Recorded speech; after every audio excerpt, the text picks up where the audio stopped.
आप सभी भाई बहनों का आध्यात्मिक ज्ञानात्मक चैनल की ब्रह्म मुहूर्त ज्ञान उपदेश कक्षा में एक बार फिर स्वागत है।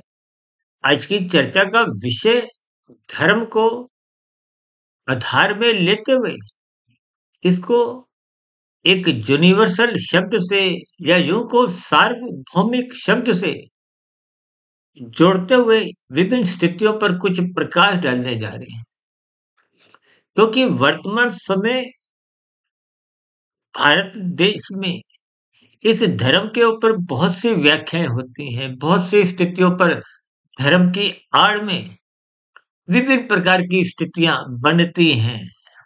और कभी-कभी ये धर्म की स्थितियां ही देखिए भाईचारे के बीच में एक भेदभाव उत्पन्न कर देती है। क्योंकि धर्म को जब मनुष्य संकुचित अर्थों में पूजा पाठ से या कुछ जाति विशेष से या विशेष वर्ग विशेष से जोड़कर मनुष्य इसकी परिभाषा गढ़ने लगता है, तो स्थितियां कुछ बिगड़ने लगती हैं। देखिए, हमारा तो आध्यात्मिक ज्ञानात्मक चैनल है।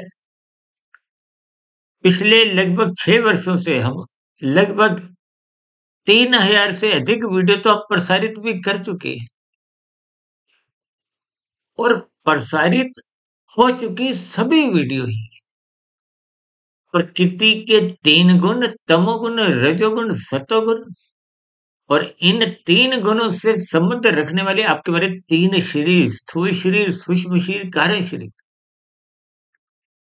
इन पर एक विशेष स्तर पर सजातीय स्थितियों को जोड़ते हुए हम चर्चाएं रखते हैं। क्योंकि स्थूल शरीर का धर्म है, कर्तव्य है कि अपने कर्तव्यों का जो एक पालन करना, उसका एक सार्वभौमिक स्थिति है। देखिए, जीवन में अनुकूल परिस्थितियां हो, प्रतिकूल परिस्थितियां हो, कभी आप गरीब हो, अमीर हो, विभिन्न प्रकार की देखिए विभिन्नताएं इन अनुकूल प्रतिकूल परिस्थितियों में जुड़ी रहती हैं। कोई गरीब है, कोई अमीर है। इस सार्वभौमिक स्थिति को आप धर्म से जब जोड़ोगे, तो धर्म की विशालता का आपको बोध होने लगेगा। ये धर्म ही आपके जीवन में एक सकारात्मक परिवर्तन लाने की दिशा की ओर आपको ले जाने लगेगा। जबकि आज मनुष्य देखिए धर्म की स्थितियों पर ही चर्चाएं तो बहुत करते हैं, लेकिन धर्म के जो एक मर्म है, आज देखिए अर्थ और काम ही धर्म की परिभाषाएं करने लगे। अर्थ का अभिप्राय तामसिक स्थितियों से है, पदार्थों से है, धन से है। काम का अभिप्राय आपकी हमारी एक अवस्थाओं से भी है, भोग इच्छाओं से भी है, संसारी स्थितियों से है, रजोगुण से है। जबकि धर्म का अभिप्राय सत्वगुण से है। धर्म का अभिप्राय धारण करने की उस वृत्ति से है जिसके अंतर्गत आप अपना स्वयं का जीवन और दूसरों का जीवन भी सुखमय बनाते हो। प्रकृति के वातावरण में सौंदर्य बना रहता है। प्रकृति के अन्य जीव जंतु, चाहे पक्षी हो, पशु हो, सभी जीवों का जीवन एक सात्विक बना रहता है, सुखमय बना रहता है। किसी भी प्रकार की देखिए कोई प्रतिकूलताएं आती ही नहीं। ये प्रतिकूलताएं या मतभेद की स्थितियां या विभिन्न प्रकार की जो एक विपरीत स्थितियां तभी उत्पन्न होती हैं जब मनुष्य अपने धर्म का पालन नहीं करता। धर्म एक सोच है, एक विचार है, जिसके अंतर्गत आप अपना जीवन भी और दूसरों का जीवन भी सुखमय बना सकते हो। धर्म एक व्यवस्था है। अक्सर हम धर्म को देखिए लाल बत्ती पे रुकने से, हरी बत्ती पे चलने से जोड़कर विशेष रूप से समझाते हैं कि कहीं बात एक साधारण मनुष्य को समझ में आ जाए। जबकि एक साधारण मनुष्य धर्म को मात्र एक पूजा पाठ तक ही सीमित रखता है। हालाँकि देखिए पूजा पाठ भी उस धर्म का ही हिस्सा है, लेकिन इन सभी स्थितियों को आपको विज्ञान पूर्वक समझना है। धर्म का अभिप्राय केवल भारत में ही देखिए कोई व्यक्ति विशेष से नहीं है। ये धर्म की स्थितियाँ किसी जाति के साथ, किसी लिंग यानी कि पुरुष हो या स्त्री हो, अनपढ़ हो, गँवार हो, किसी देश के साथ, किसी समुदाय के साथ, इसको जोड़ा नहीं जाता। इसीलिए आज हमने देखिए धर्म के साथ एक शब्द सार्वभौमिक, सार्वभौमिक का मतलब ही ये है कि जो सभी स्थितियों में देखिए शब्द का मतलब क्या है? सार्व का मतलब सभी। जैसे कहते हैं ना सर्वप्रथम आप पाप कर्मों से बचो। सर हमारी चर्चाओं में बार-बार यहाँ तक आ जाता है, सर्वप्रथम धर्म को प्रथम स्थान पे रखो, क्योंकि 4 पुरुषार्थ हैं धर्म, अर्थ, काम, मोक्ष। हम तो अपनी चर्चाओं में देखिए मोक्ष को पुरुषार्थ ना समझते हुए उसको एक जीवन का लक्ष्य है, यानी कि परमात्मा से जोड़ते हैं। और पुरुषार्थ का अभिप्राय ये जो धर्म, अर्थ, काम भले ही शास्त्रों में देखिए 4 पुरुषार्थों में एक मोक्ष को भी पुरुषार्थ ही कहा गया, लेकिन उसके देखिए अर्थ है, भावार्थ है। जब आपका हमारा धर्म, अर्थ, काम मोक्ष प्राप्ति के लिए चलेंगे, उस राह पर चलेंगे, उस राह को अभिप्राय उस मंजिल को प्राप्त करने के लिए और मोक्ष का मतलब ही यही है। जब संसारी स्थितियों से, संसारी एक विषय भोगों की आसक्तियों से, संसारी उपलब्धियों से, यानी कि भौतिक स्थितियों से आपका हमारा ज्ञानपूर्वक वैराग्य होता है। देखिए, एक-एक शब्द को आप गंभीरतापूर्वक अपने जीवन में जैसे-जैसे इसको अपनाओगे, तो आपके हमारे जीवन में सकारात्मक परिवर्तन आने लगेंगे। हम तो बार-बार अपनी चर्चाओं में कहते रहते हैं कि धर्म को प्रथम स्थान पे रखो। धर्म को प्रथम स्थान पे रखने से ही आपका हमारा ये जो अर्थ और काम है, ये बिगड़ते नहीं हैं। जब-जब अर्थ और काम बिगड़ते हैं, तो धर्म की स्थितियाँ कमज़ोर होने लगती हैं।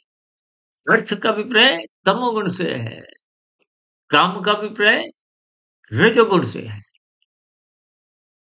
अब अर्थ और काम ये धर्म की परिभाषा समझाने में लगे हुए हैं। आज संसारी मनुष्य है, देखिए कोई धनी हो, किसी भी एक विचारधारा का हो, किसी भी संप्रदाय से हो, धर्म सबका ही एक समान है। धर्म का अभिप्राय कर्तव्यों से है। कर्तव्य हम सभी भाई-बहनों को अनुकूल परिस्थितियाँ हों, चाहे प्रतिकूल परिस्थितियाँ हों, जीवन में गरीबी आए, अमीरी आए, किसी भी परिस्थितियों में आपको हमें धर्म का पालन करना होता है, कर्तव्य पालन को निभाना होता है। चाहे वो पारिवारिक स्तर पर हो, चाहे वो गली-मोहल्ले के स्तर पर हो, चाहे शहर के स्तर पर हो, देश के स्तर पर हो, चाहे अंतर्राष्ट्रीय स्तर पर हो। इन सभी स्थितियों को देखिए जब सार्वभौमिक शब्द हालाँकि देखिए संविधान में भी ये ऐसा शब्द इस्तेमाल में हुआ है, क्योंकि संविधान का अभिप्राय क्या है कि जिसमें सभी मनुष्यों का हित हो। समाज के सभी वर्गों का हित तो देखिए तभी होगा ना जब समाज के सभी वर्ग अपनी-अपनी ज़िम्मेदारियों को समझेंगे। अपनी-अपनी ज़िम्मेदारियों को समझने का अभिप्राय आप अपने कर्तव्य कर्मों का पालन करो। अक्सर हम बार-बार कहते हैं देखिए अभी सर्दियाँ बीती हैं आप अक्सर देखते हो आप मूँगफली खाते हुए छिलके दाएँ-बाएँ फेंकते जाते हो। तो ये कोई धर्म नहीं है। आप सरकारी पार्क में जाते हो, कोई गंदगी फैलाते हो, कोई चिप्स खाता हुआ उसका ऊपरी कवर फेंक देता है, कोई केला खाता हुआ उसका छिलका इधर-उधर फेंक देते हैं। आजकल तो देखिए भारत जैसे आध्यात्मिक देश में ये गुटखा, तम्बाकू ये खाने की कुछ प्रचलन बढ़ता जा रहा है। हालाँकि देखिए ये सिगरेट, बीड़ी पीने से भी विभिन्न प्रकार की देखिए जलवायु में दोष आता है, वातावरण दूषित होता है। तो यहाँ तक कहते हैं कि आपका वाहन भी देखिए किसी भी प्रकार का कोई एक काला धुआँ नहीं देगा। देखिए, जब आपका वाहन कोई काला धुआँ देता है, आप तो आगे चलते जा रहे हो, पीछे वो काला धुआँ देता हुआ हज़ारों नहीं, लाखों यदि आप सारे दिन में 50 किलोमीटर घूम आते हो, तो उस 50 किलोमीटर के दायरे में आपने हज़ारों, लाखों लोगों को प्रदूषित काला धुआँ दिया। तो इसका अभिप्राय क्या है कि आपने एक ही दिन में 50 किलोमीटर के सफ़र में ही लाखों मनुष्यों को एक दुःख दिया। तो आपका पाप कर्मों का कर्माशय भी देखिए लाखों में ही बढ़ जाता है। इन सभी स्थितियों को जब तक आप गंभीरतापूर्वक नहीं लेते, देखिए कर्मफल सिद्धांत की स्थितियों को जब तक आप ज्ञानपूर्वक नहीं समझोगे, तो बार-बार कहते हैं कानून का पालन करो, कानून का पालन करो। ये नीतिगत स्थितियाँ हैं। देखिए राजनीति और राजनैतिक ये शब्द देखिए नैतिकता और नीति इन स्थितियों के शब्दों के अर्थ आप जब समझोगे, तो राजनीति जो आज एक कुछ तामसिक रूप में अधिक माना जाता है, क्योंकि सामाजिक परिस्थितियों में कुछ ऐसी ही स्थितियाँ देखने को आती। लेकिन इन सभी स्थितियों को जब आप नैतिकता से जोड़ोगे, एक नीतिगत फैसले लेने लगोगे, देखिए नीति का मतलब क्या है? जैसे अब भारत में देखिए नीति आयोग बना है। नीति का अभिप्राय ऐसे निर्णय लिए जाते हैं, ऐसे नियम बनाए जाते हैं जिसमें सभी समाज के वर्गों का हित हो, कल्याण हो। यही स्थिति तो देखिए धर्म की है। अब आप नीति कहो, धर्म कहो, नैतिकता कहो, ये सब स्थितियाँ लगभग एक समान है। इनमें किसी भी प्रकार की कोई अलग स्थितियाँ नहीं। इसीलिए शास्त्रों में कहा गया है, सत्संग करो, सत्संग करो। सत्संग का अभिप्राय धर्म की मजबूत स्थिति से है। धर्म का अभिप्राय सत्वगुण से है और सत्वगुण का संग करना ही सत्संग की स्थिति है। अक्सर इस सत्संग की स्थिति को एक साधारण मनुष्य वृद्धावस्था से जोड़ देता है। वो तो अलग बात है देखिए, बचपन अवस्था में तमोगुण की प्रधानता होती है, तो ऐसी स्थिति में भौतिक स्थितियों में भी बच्चे की कोई रुचि नहीं होती कि खाने-पीने, खेल-तमाशे, मौज-मस्ती की ही रुचि होती है। जब किशोरावस्था आरंभ होती है, तो रजोगुण का आगमन होता है। युवावस्था में रजोगुण प्रधान होने लगता है। उसी राजसी स्थिति को ही युवावस्था से विशेष रूप से जोड़ते हुए शास्त्रों में देखिए विवाह का एक संस्कार रखा गया है। शास्त्रों में 16 संस्कार बताए गए। पहला संस्कार गर्भाधान संस्कार है, यानी कि माता-पिता बच्चे का एक गर्भाकाल की स्थिति से गुजरने से पूर्व आत्मा की देवी-देवताओं की स्तुति करते हुए एक नेक आत्मा, देखिए आत्मा तो सारी ही नेक होती है, लेकिन तकनीकी रूप से नेक का अभिप्राय ये है जिसका कार्यशील भी शुद्ध हो, कार्यशील में शुभ संस्कार बने हो और कार्यशील में शुभ संस्कार तो उन्हीं के बने होते हैं जिनके जीवन में स्थूल शरीर के स्तर पर धर्म प्रथम स्थान पे हो। जिनके जीवन में धर्म प्रथम स्थान पे नहीं होता, अर्थ और काम होते हैं, तो फिर ऐसी स्थितियों में वो धर्म की व्याख्या स्वयं ही अपने मनगढ़ंत तरीकों से रखने लगते हैं। समाज में फिर विपरीत परिस्थितियाँ प्रचलन में आने लगती हैं। इसलिए हम सभी भाई-बहनों को अपने जीवन काल में अपने कर्तव्यों का पालन करना है। अपने कर्तव्यों का पालन करने का बोध आपको हमें तभी होता है जब आप सत्संग करते हो। सत्संग करने से ही ज्ञानमय स्थितियों का बोध होने लगता है, शास्त्रों का स्वाध्याय करने से। इसलिए कहते हैं गुरु के प्रवचनों को सुनो, क्योंकि गुरु ने ही शास्त्रों को क्रमबद्ध तरीके से ज्ञान लेते हुए बात की एक तह तक, गहराई तक पहुँचे हैं। हालाँकि गुरु का अभिप्राय तो देखिए मेरे व्यक्तिगत दृष्टिकोण से मायातीत महापुरुषों से है। आजकल जो देखिए गुरु की संज्ञा हम हर किसी को दे देते हैं, वो मेरे अपने व्यक्तिगत दृष्टिकोण से देखिए मात्र एक संसारी भाषा है। गुरु का अभिप्राय ही यही है, जो आपको अज्ञानता से प्रकाश में ले आए। यूं तो देखिए तकनीकी रूप से आपकी आत्मा, मेरी आत्मा, सबकी ही आत्मा तकनीकी रूप से, सैद्धांतिक रूप से सब पहले ही ज्ञान स्वरूप है। लेकिन अनादि काल से ये तमोगुण रजोगुण की स्थितियों में, अर्थ और काम की स्थितियों में गहरे तल पर आप और हम अचेत होते जा रहे हैं। आज 24/7 विषय भोगों की आसक्ति आपको में अर्थ और काम को ही एक बिगड़े हुए रूप में आप और हमने अपना लिया है, जिसके फलस्वरूप धर्म की मर्यादाएं कमजोर पड़ने लगती है। धर्म जब प्रथम स्थान पे रहता नहीं है। देखिए, हम तो बार-बार कहते हैं धर्म की चारदीवारी इतनी मजबूत बनाओ, इतनी ऊँची बनाओ कि ये अर्थ और काम उस दीवार को लाद ना सकें, तोड़ ना सकें। आज देखिए, अर्थ और काम द्वारा ही धर्म की मर्यादाएं टूटती जा रही हैं। अभी कुछ महीने पहले अपने भारत में देखिए, विभिन्न प्रकार के प्री वेडिंग की स्थितियाँ देखी होंगी। आजकल तो देखिए मध्यम वर्गीय परिवार में या और भी देखिए प्री वेडिंग की स्थितियों में कुछ नाच-गाना, मौज-मस्ती, मादक पदार्थों का सेवन इस कदर बढ़ता जा रहा है। तो ये सभी तामसिक राशि स्थितियाँ हैं। हालाँकि विवाह का संस्कार तो देखिए फेरों से संबंध रखता है और भी देखिए धार्मिक मान्यताओं से, कुछ कानूनी स्थितियों से। उन सब स्थितियों की तो देखिए बहुत ही एक कमज़ोर स्थितियाँ दी जा रही हैं। अब विवाह में देखिए फेरों की स्थितियाँ कितने समय की है कि उससे पूर्व के देखिए प्री वेडिंग की कहो और भी देखिए विभिन्न प्रकार की जो रस्मों में आप देखते हो 1 दिन, 2 दिन, 3-3, 4-4 दिन जो एक समारोह होते हैं, तो उनमें देखिए राजसी, तामसी स्थितियाँ ही देखने को मिलती हैं।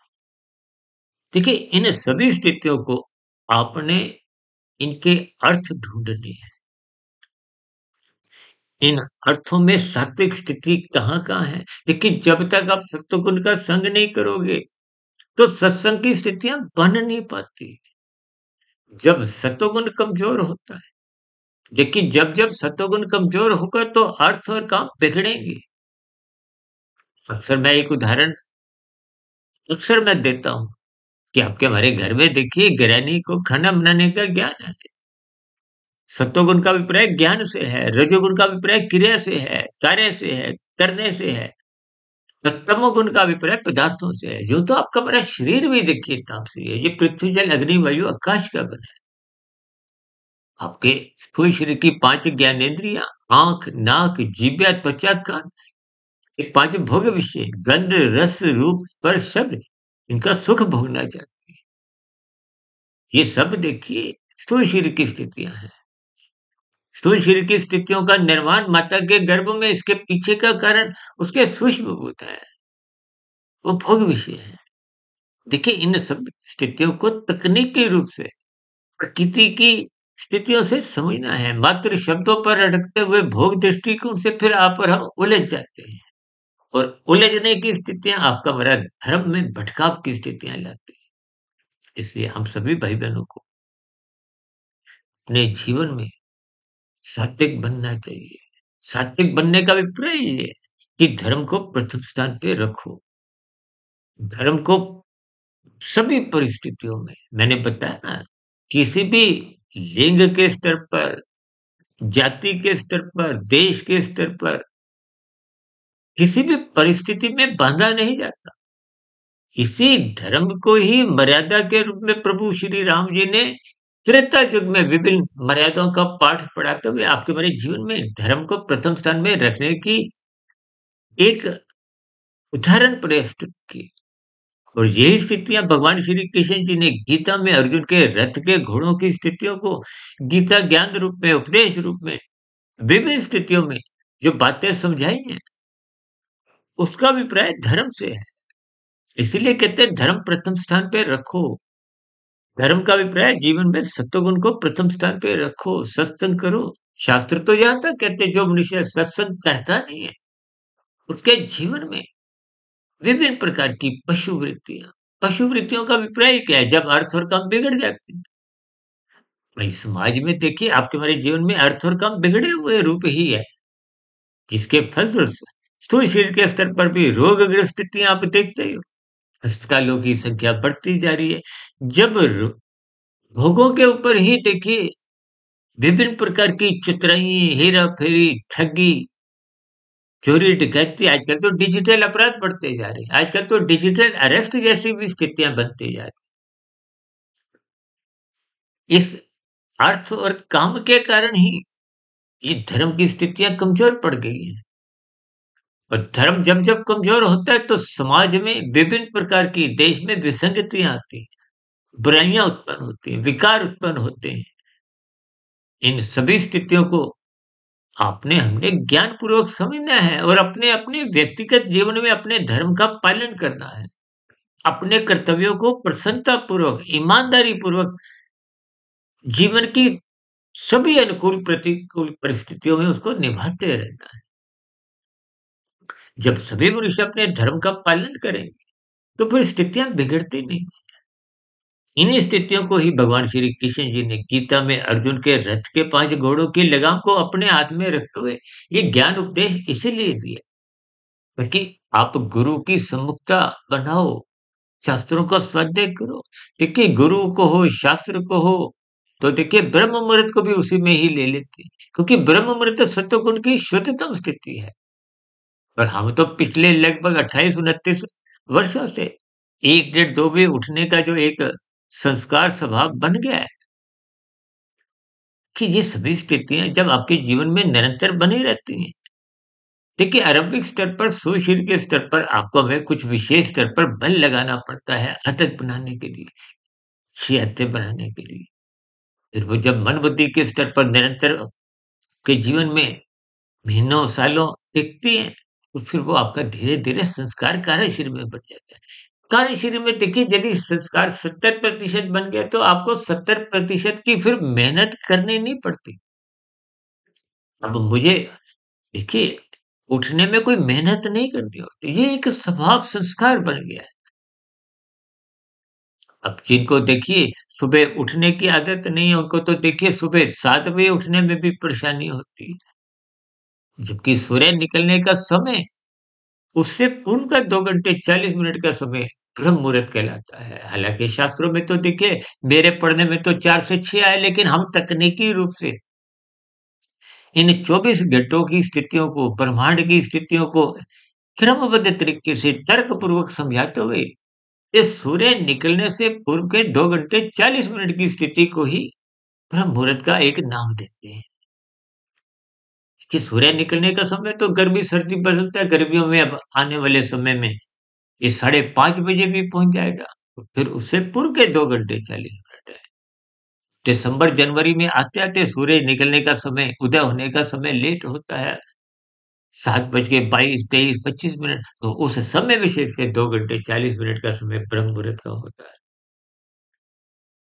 देखिए ब्रह्म मुहूर्त का मतलब सतोगुण की शुद्धतम स्थिति से है। ब्रह्म का अभिप्राय परमात्मा से है। मुहूर्त का अभिप्राय एक एक समय से है। हालाँकि कहते हैं ना शादी का मुहूर्त, शुभ मुहूर्त, हालाँकि हम तो देखिए जब आपने अच्छा काम करना है वो किसी भी समय करो, वो सब शुभ मुहूर्त ही है। यूँ तो देखिए लोग ब्याह शादियों की जो शुभ मुहूर्त निकालते हैं, वो उस शुभ मुहूर्त वाले दिन तो शादी के फेरे होते नहीं, क्योंकि लगभग फेरे अगली तिथि में 12 बजे के बाद होते हैं। इन स्थितियों पर तकनीकी रूप से एक साधारण मनुष्य कभी विचार ही नहीं करता। देखिए ये सभी स्थितियाँ बीच में बात आगे तो हमने रख दी। आप जितना सत्वगुण का संग करोगे, इसलिए शास्त्र कहते हैं सत्संग करो, ब्रह्म मुहूर्त में उठो, शास्त्रों का स्वाध्याय करो। भारत में तो देखिए विभिन्न प्रकार के शास्त्रों में कर्म कांड बताए गए हैं। उन कर्म कांडों को भी ज्ञान पूर्वक करना चाहिए। लेकिन एक साधारण मनुष्य उन कर्म कांडों को लोभ से भय से कर, जिसके फलस्वरूप आपको हमें उसका 100% लाभ मिल नहीं पाता। देखिए कर्म कांड करने का एक ही मतलब, हमने एक बार फ्लाईओवर कर्म कांड को एक फ्लाईओवर से जोड़ते हुए एक वीडियो भी बनाई थी। जैसे फ्लाईओवर पर आप गाड़ी लेके जाओ तो दूसरी जगह जल्दी पहुँच जाती है। ठीक है, इसी तरह रजोगुण से सत्वगुण की ओर ये कर्म कांड ले जाते हैं। ये फ्लाईओवर के समान आपको जल्दी वहाँ पहुँचा देते हैं। परमात्मा से जोड़ने में आसानी बनी रहती है। लेकिन कर्म कांडों को यदि आप लोभ से भय से करते हो, तो मात्र कुछ औपचारिकताओं में आपका हमारा जीवन बीत सकता है। हालाँकि उन औपचारिकताओं की देखिए कोई निंदा नहीं है। यूँ तो देखिए राजसी ऋषियों का सत्संग ही बेमन से होता है। उस बेमन से किए गए सत्संग की भी निंदा नहीं। देखिए बच्चे भी तो आरंभ में नर्सरी कक्षा में रोते-धोते जाते हैं। राजसी ऋषियों का सत्संग भी आरंभिक स्थितियों में बेमन से यानी कि रोते-धोते ही हो। इच्छा नहीं हो। इच्छा कहाँ होती है? संसारी भोगों में।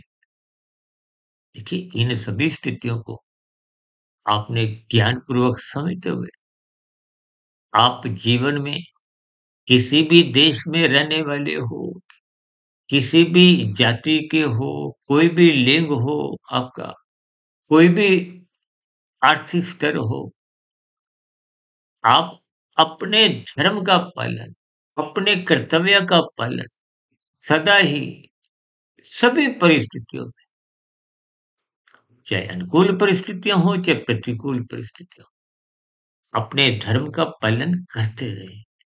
इसलिए आज हमने धर्म को देखिए सार्वभौमिक शब्द देखिए शब्दों के अर्थ आप जब ढूंढोगे जैसे भूमि पर ही इमारत बनती है यानी कि भूमि उसका आधार चाहिए सार्वभौमिक का मतलब है ये कि जीवन की सभी परिस्थितियों में इस धर्म को रखो धर्म को प्रथम स्थान पे बनाए रखो अर्थ हो चाहे काम की स्थितियां हो अभी हम बात रख रहे थे ना गृहिणी खाना बनाती है तो उसको खाना बनाने का ज्ञान है वो सत्वगुण की स्थिति है क्रिया रजोगुण की स्थिति है गृहिणी खाना बनाती है हाथ विभिन्न प्रकार की क्रियाएं करती है रसोई में रखे हुए पदार्थ तामसिक हैं और जब गृहिणी घर नहीं होती तो आप और हम खुद ही खाना बनाते हैं तो आपको हमें ज्ञान नहीं है यानी कि पदार्थ रखे हुए तामसिक स्थितियां हैं क्रियाएं आप भी उतनी ही कर रहे हो यानी कि रजोगुण भी है लेकिन सत्वगुण का अभाव है आपको ज्ञान नहीं है खाना बनाने का अनुभव नहीं है ज्ञान नहीं है यानी कि जब जब जीवन में अर्थ और काम होंगे तमोगुण रजोगुण होंगे बिना सत्वगुण के नियंत्रण से ये अर्थ और काम नाचते हैं देखिए विभिन्न परिस्थितियों से बात समझ में आ जाए तो इससे बढ़िया कोई बात ही नहीं यानी कि इन सभी स्थितियों को है ना जब सत्संग कमजोर होता है तो पशु वृत्तियां पनपने लगती हैं ये पशु वृत्तियां देखिए जब अर्थ और काम धर्म की लगाम को छुड़वा लेते हैं यानी कि अर्थ और काम जब जीवन में तमोगुण रजोगुण ही होता है सतोगुण का अभाव होता है तो फिर ये अर्थ और काम बिगड़ने लगते हैं कानून का उल्लंघन करते हैं शास्त्र विरुद्ध पाप कर्म कर जाते हैं जबकि हमारे जीवन में देखिए रजोगुण का भरपूर संग होता है तमोगुण की स्थितियों में भी आप और हम जगते रहते हैं और ब्रह्म मुहूर्त में सोए रहते हैं तो फिर ऐसी स्थितियों के अर्थ भावार्थ आप स्वयं ही समझ सकते हो देखिए इन सब स्थितियों को आपने ज्ञान पूर्वक चिंतन करते हुए इन पर मनन करें इन पर शोध करें क्योंकि ये त्रिगुणात्मक स्थितियां बहुत ही गहरे तल पर इसलिए भगवान श्री कृष्ण जी ने गीता में इन तीन गुणों के ज्ञान विज्ञान को गुणतम ज्ञान कहा है हमको इनको इन तीन गुणों के ज्ञान पे ही प्रतिदिन पिछले 6 वर्षों से चर्चा करते करते 3,000 से अधिक वीडियो हमने प्रसारित की इन सभी स्थितियों को ज्ञान पूर्वक समझना चाहिए जैसे आप एक के सिक्के को महत्व नहीं देते 10 के सिक्के को महत्व नहीं देते 100 के नोट को महत्व देते तो एक का सिक्का तमोगुण है 10 का सिक्का रजोगुण है और 100 का नोट सतोगुण है परमात्मा से जुड़ने के लिए सात्विक स्थिति मजबूत बनाएं ताकि साधना की स्थितियां कर्म योग ज्ञान योग भक्ति योग की स्थितियां उन पर बनने की संभावना हो ताकि आपका मेरा मिला हुआ जीवन सफल हो सार्थक हो यदि सात्विक स्थितियां नहीं बनती तो फिर तमोगुण और रजोगुण में परमात्मा से जुड़ना मुश्किल है देखिए जैसे आईएएस अधिकारी बनने के लिए सर्वप्रथम आपको एक प्रिलिमिनरी टेस्ट पास करना अनिवार्य है। फिर आप मुख्य परीक्षा में बैठते हो, फिर मुख्य परीक्षा पास करते हुए आप आईएएस अधिकारी तक की एक मंजिल तक पहुँचते हो। यदि प्रिलिमिनरी टेस्ट में ही फेल हो गए, तो फिर आगे मुख्य परीक्षा में बैठने के अधिकार ही नहीं है। तो आईएएस अधिकारी बनने का प्रश्न ही नहीं उठता। इसका अभिप्राय यही है कि रजोगुण तमोगुण में रहते हुए साधना आरंभ हो ही नहीं सकती, क्योंकि मात्र इन सब स्थितियों के आपने अर्थ भावार्थ समझने हैं। हम तो बार-बार कहते हैं, शब्दों पर उतना मत उलझो, उनके अर्थ समझिए। अर्थों को गहरे तल पर उस पर चिंतन मनन करिए, ताकि उनके भावार्थ समझ में आ जाए। भावार्थ समझ आने पे ही हमारा मिले हुए जीवन में परमात्मा को पाने का ही लक्ष्य बन जाता है। तो फिर ये धर्म तो बहुत ही एक साधारण सी स्थिति बनती है। यानी कि वो मोक्ष प्राप्ति के लक्ष्य के लिए जब आप जीवन में अपना जीवन कर्म योग, ज्ञान योग, भक्ति योग में लगा देते हो, तो फिर वो मंजिल परमात्मा को पाने की वो अधिक दूर नहीं रहती। देखिए जब आपने कन्याकुमारी जाना है, अब कन्याकुमारी तो कहीं भाग नहीं रही, आप उस दिशा की ओर चलो। आज 2 किलोमीटर, कल 10 किलोमीटर और आगे बढ़ते-बढ़ते आप एक दिन वहाँ पहुँच जाओगे। यदि आपकी दिशा ही गलत है, तो फिर उस कन्याकुमारी तक पहुँच नहीं पाओगे। इसका मतलब क्या है? कि आपको परमात्मा को पाने के लिए उस दिशा की ओर, उस सत्वगुण की ओर, उस धर्म की ओर चलना ही होगा। ऐसी सभी स्थितियाँ के जीवन में भी बने, यानी कि धर्म के जीवन में प्रथम स्थान पे बने। प्रथम स्थान पे बनने से फिर आगे की स्थितियाँ अपने आप ही सात्विक बनने लगती हैं। गुरु का मार्गदर्शन मिलने लगता है, तो फिर सहज ही स्थितियाँ कर्म योग, ज्ञान योग, भक्ति योग की बनते हुए मायातीत की स्थिति को क्रमशः आप पर हम पहुँचने लगते हैं। ऐसी सभी सात्विक शुभ स्थितियाँ आपके जीवन में भी बने। इन्हीं शुभकामनाओं के साथ चर्चा विशेष को अब यहीं विराम देते हैं।